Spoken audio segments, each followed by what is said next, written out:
Hello everyone, again this is Sir Melvin and this is the part 2 of our lecture in structure of depressions and part 1 discuss nandyan yung about air masses and part 2 ito na yung fronts or the weather fronts or ano ba yung mga fronts of the air masses.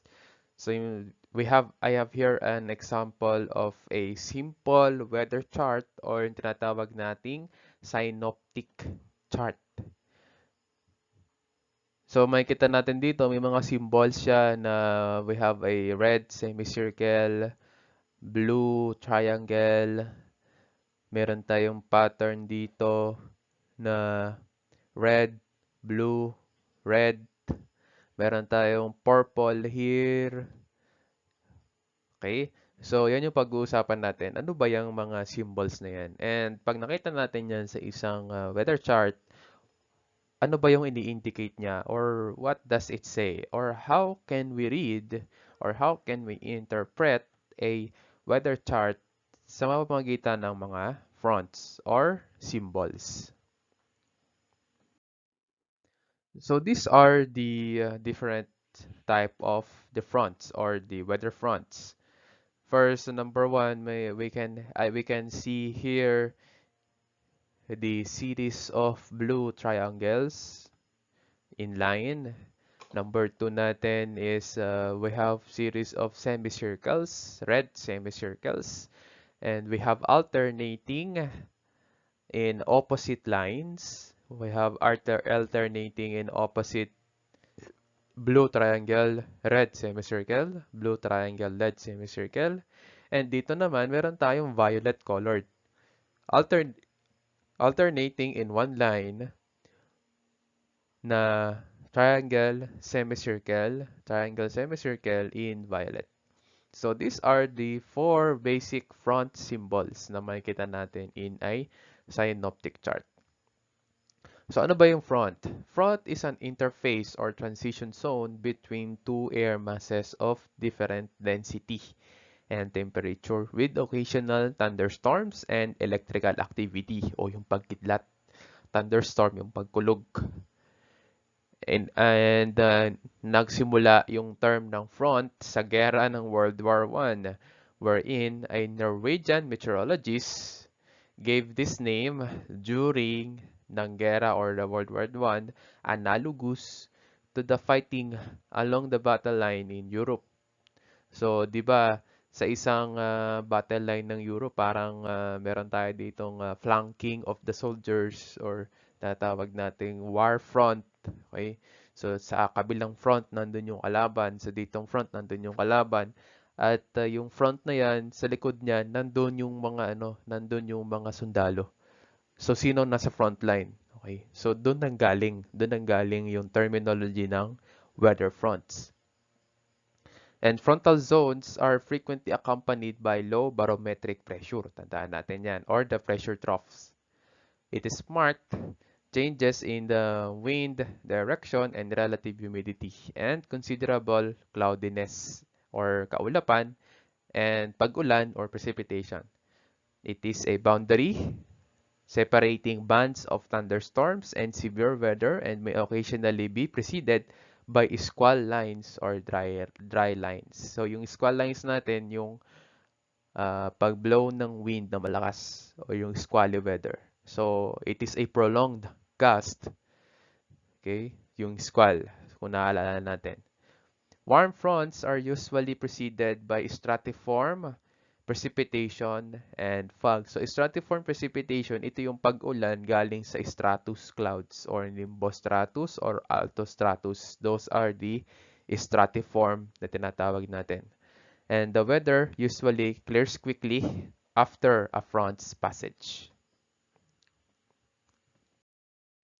First front is the warm front. So warm front, ito yung makikita natin sa isang chart na meron tayong red semicircles na sa iisang linya. So masasabi natin dito sa area na to, we have the warmer air here. So tinuturo niya papunta sa colder air. For example, we have the warm front here. So, nasa likuran ng front, that's why it is called front or harapan, nasa likuran niya yung warm air.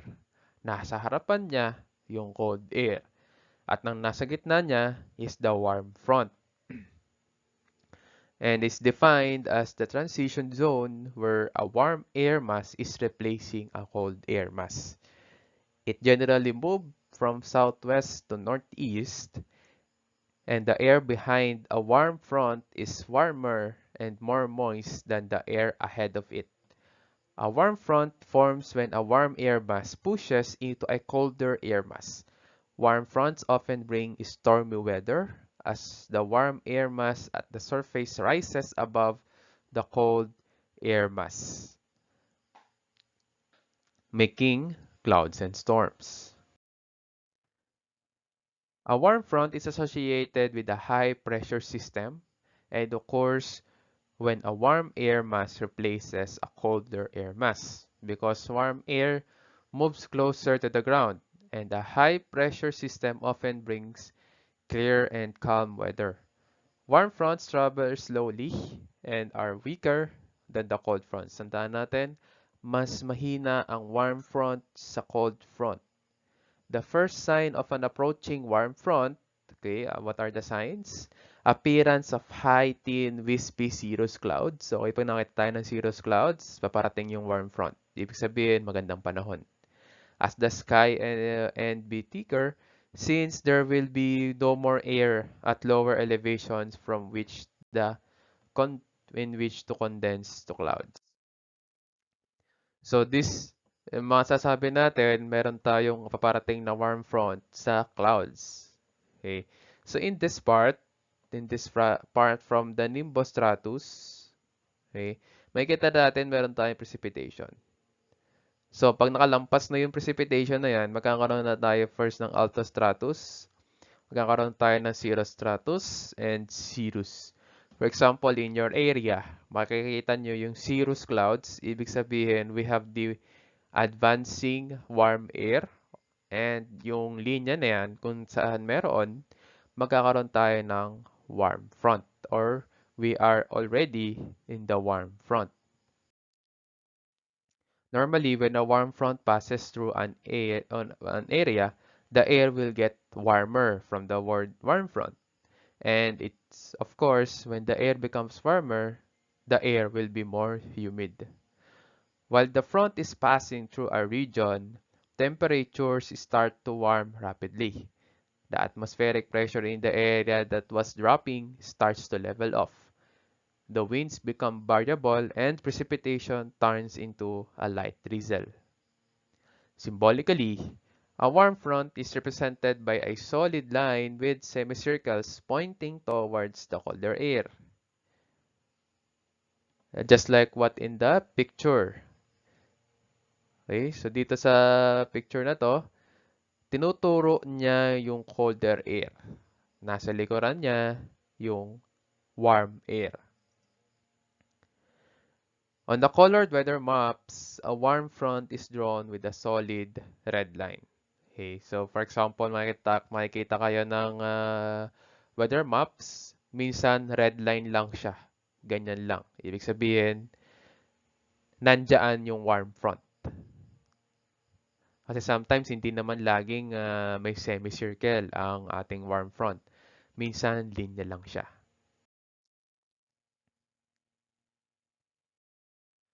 Next is the cold front.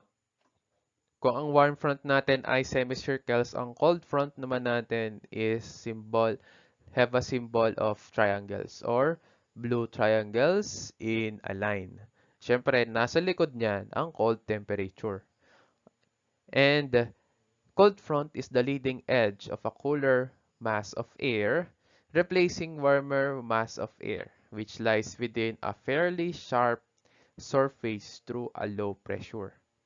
When enough moisture is present, rain can occur along the boundary. If there is a significant instability along the boundary, a narrow line of thunderstorms can form along a frontal zone. If instability is less, a broad shield of rain can move in behind the front, which increases the temperature difference across the boundary. Cold fronts are stronger in the fall and spring transition seasons and weakest during the summer. Okay? So, mahina daw ang cold front sa summer. Siyempre, ano bang malakas sa summer? We have the warm front. Cold fronts form when a cooler air mass moves into an area of warmer air in the wake of a developing extratropical cyclone. The warmer air interacts with the cooler air mass along the boundary and usually produces precipitation. Cold fronts often follow a warm front or squall line. Commonly, when the cold front is passing, okay, so ano din yung palatandaan natin kapag lumalampas yung cold front? We have winds become gusty or bumubugso yung hangin. There is a sudden drop of temperature o biglang paglamig. And susundan na yan ng heavy rainfall. Sometimes with hail, depende sa area, may pagkulog at may pagkidlat. Lifted warm air ahead of the front produces cumulus or cumulonimbus clouds and thunderstorms. As cold front approaches, the first signal in the skies will be the formation of cirrus clouds. Okay, so magsisimula din daw yan sa cirrus clouds. As the front nearest or become near, these clouds will give way to the development of cumulus clouds. As the warm air is forced upward, these clouds will begin to show vertical development known as towering cumulus clouds. Okay? So, yun yung dahilan kung bakit nagkakaroon tayo ng towering cumulus clouds kasi yung warm air tumataas. So, dinadala niya yung formation ng cumulus. That's why we have the towering cumulus. After the cold front passes a point, winds turn to the west, northwest, or north. Since the cold air is very dense, it is very effective at displacing the warm air ahead of it. The dense cold runs under the warm air, lifting it. The lifting of warm moist air usually causes cloudiness at the least. So, ito yung advancing ng cold front. So, makikita natin, this is the area of the cold front and this is the colder air. So, makikita natin, nandito yung cirrus clouds. Pero as sa paglapit natin o sa paglapit ng cold front or cold area or cold air mass sa inyong area, magkakaroon na yan ng pagtaas ng towering cumulus clouds. And then, magbibigay yan sa atin ng precipitation. Kaya bakit tayo nagkakaroon ng towering cumulus? Kasi tumataas yung warm air. That's why nadadala niya yung cumulus clouds na dapat hanggang dito lang. So, kaya nagkakaroon tayo ng towering cumulus kasi sa pagtaas yan ng warm air mass. Alam natin, kapag mainit yung hangin, mas tumataas siya. Papalitan siya ng malamig na hangin. In the Pacific, masasabi natin na we have incoming cold front kapag ganyan yung sky. Siyempre, makikita natin, we have the cumulus clouds here. It can be a stratocumulus rather. Okay, so a stratocumulus dito. So, advancing the Pacific. So, makikita natin, meron tayo minsan dito na cirrus clouds. So, pagpapasok tayo ng cold front or cold area, so meron tayo ditong stratiform clouds or the cumulus clouds. Next kind of front is the stationary front o yung alternating warm and cold symbol or alternating triangle and circle. Okay, alternating siya, no? Stationary front forms when a cold front or warm front stops moving. Okay, so pag hindi na daw gumagalaw. Kasi normally nagbabanggaan yan, dalawang yan. And this happens when two masses of air are pushing against each other. but neither is powerful enough to move the other. Winds blowing parallel to the front instead of perpendicular and can help it stay in place. A stationary front may stay put for days. So, pwedeng tumagal yung isang stationary front. So, it is represented by alternating blue and red lines. Okay, so yan yung blue and red lines. And meron din tayong blue and red lines in a simple synoptic chart.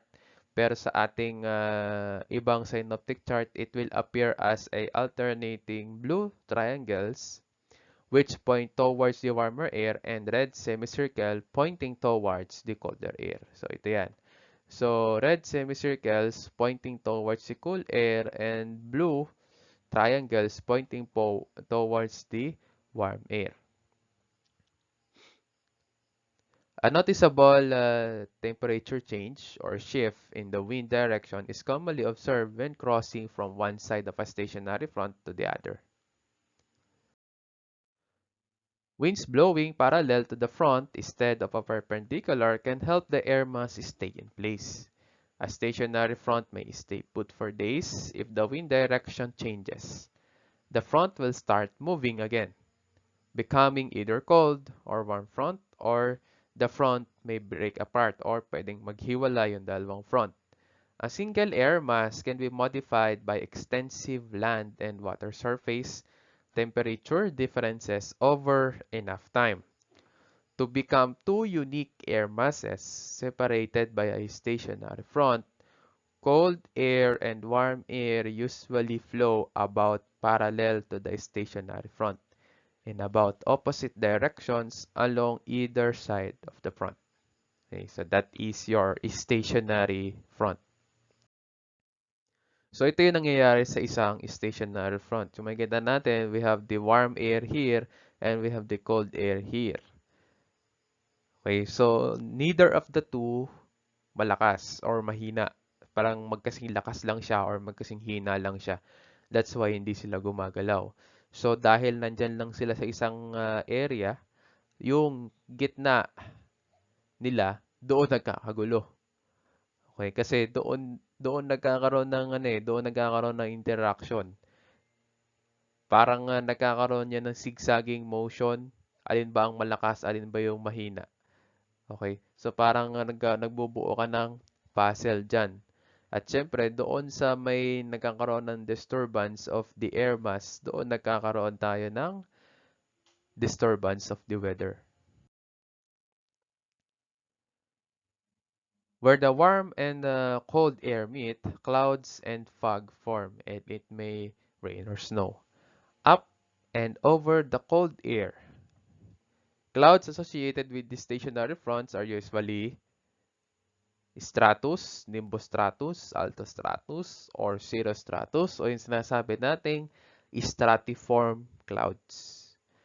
A stationary front usually remains in the same area for hours or even for days. And atmospheric short waves may move eastward along the front. It may also change into a cold or warm front and may form one or more extratropical or mid-latitude cyclones at the surface. When atmospheric short waves aloft are stronger and air masses advance fast enough into other air masses at the surface,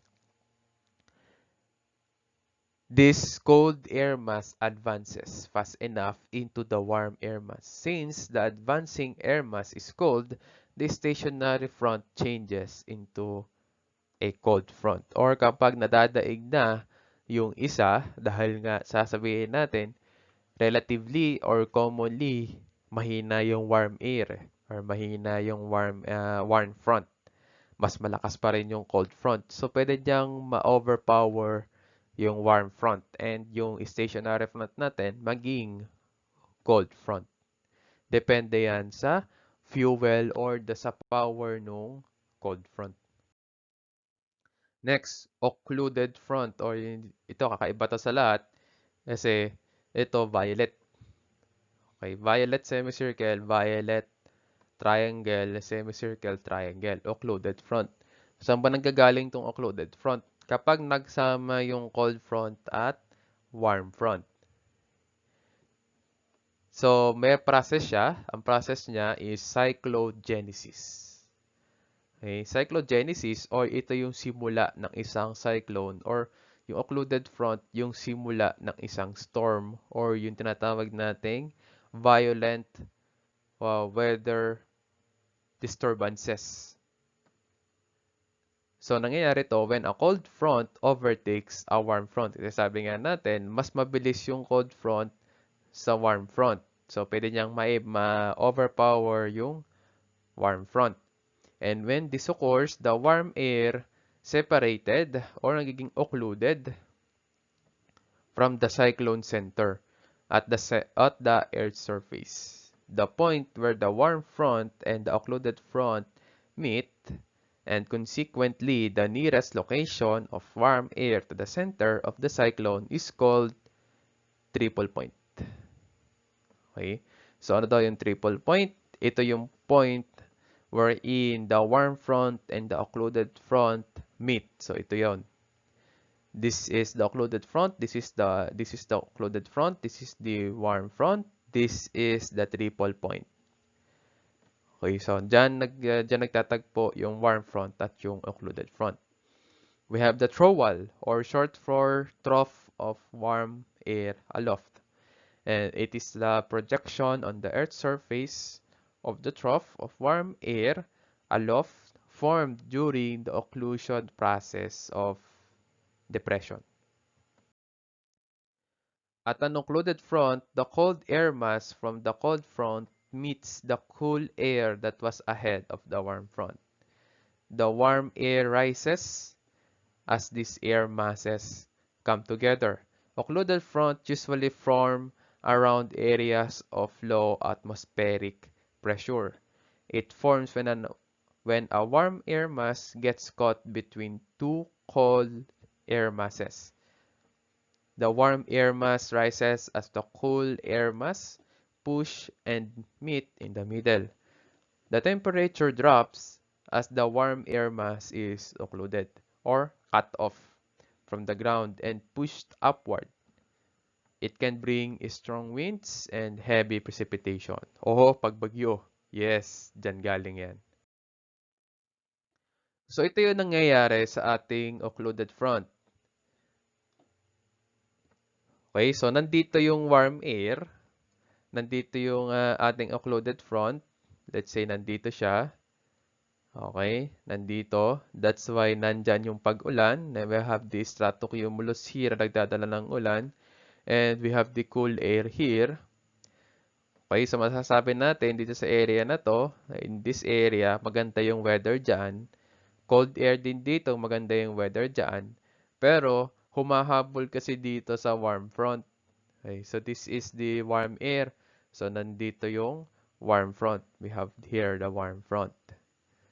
And we have here the cold front. Okay? So, sabi nga natin, mas mabilis yung travel ng cold front sa warm front. So, ito, papunta yan dyan. Okay, papunta yan dyan. So, kapag nagbangga na sila or naging occluded na yung front, magkakaroon na tayo dito ng weather disturbance o dito na nanggagaling yung bagyo.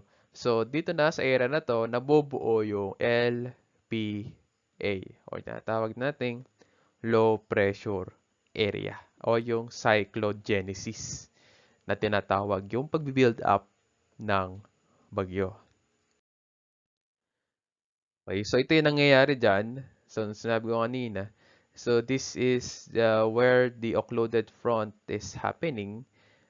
We have here the warm air. Nandito yung cold air. Nandito yung cold front. Okay? Pag ganyan. Nandito yung warm front. Yan yon. Okay? So, magtitiklop yan eh. Kumbaga, hahabol yung cold air para makatiklop sa warm air. Kaya nagkakaroon tayo ng occluded front. So, dyan na nagsisimula yung pagbagyo. Okay, so that is the end of our lesson in fronts. Wherein ito palang fronts, ito yung harapan or Ito talaga yung harapan or ito yung boundary of different warm or of different air masses. So, dito nagtatagpo o ito yung simula nung bagyo. Okay? So, dito natin sinisimulang pag-aralan paano ba nabubuo yung bagyo? O saan ba nabubuo yung bagyo? Okay? Again, this is your instructor in Meteorology and Oceanography 1, second mate Melvin Casanova. Thank you.